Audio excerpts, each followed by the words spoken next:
Hi 2025 July മാസത്തിലെ വളരെ പ്രധാനപ്പെട്ട 15 കറണ്ട് അഫയേഴ്സിന്റെ പാർട്ട് 3 വീഡിയോ നമുക്ക് നോക്കിയാലോ. 1. ഇറാനെതിരെ ഇസ്രായേൽ ആരംഭിച്ച സൈനിക നടപടിയായിരുന്നു ഓപ്പറേഷൻ റൈസിംഗ് ലയൺ. 2.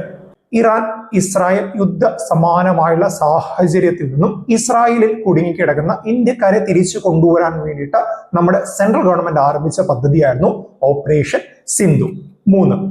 മാധ്യമരംഗത്തെ സമഗ്ര സംഭാവനയ്ക്കുള്ള 2021, 2022, 2023 വർഷത്തെ സ്വദേശാഭിമാനി കേസരി പുരസ്കാരങ്ങൾ പ്രഖ്യാപിച്ചിരിക്കുകയാണ് സംസ്ഥാന സർക്കാർ.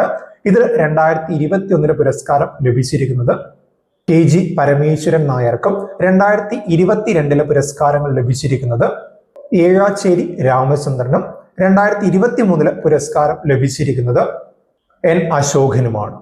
4.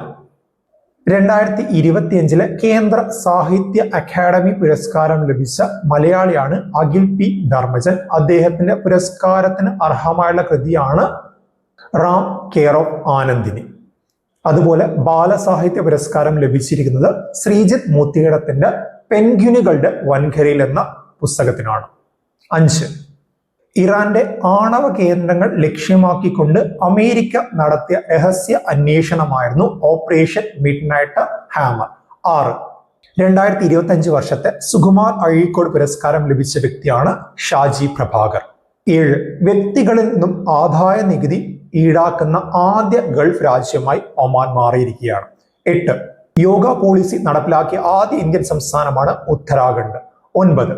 വേൾഡ് എക്കണോമിക് ഫോറത്തിന്റെ എനർജി ട്രാൻസിഷൻ ഇൻഡെക്സ് 2025 ഇന്ത്യയുടെ റാങ്കിങ് 71-ാമതാണ്. ഇതിൽ 1ാമത് വന്നിരിക്കുന്നത് സ്വീഡനാണ്.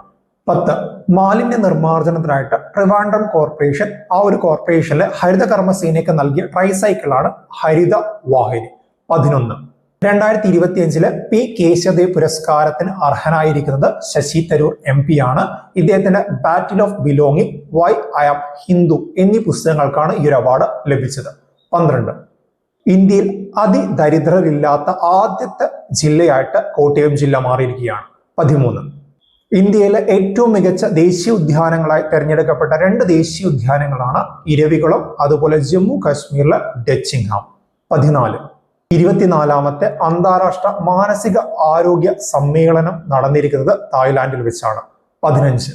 ഇന്ത്യയിലെ ആദ്യ സഹകരണ സർവകലാശാല വരാൻ വേണ്ടി പോകുന്നത് ഗുജറാത്തിലെ ആനന്ദിലാണ്. Thank you.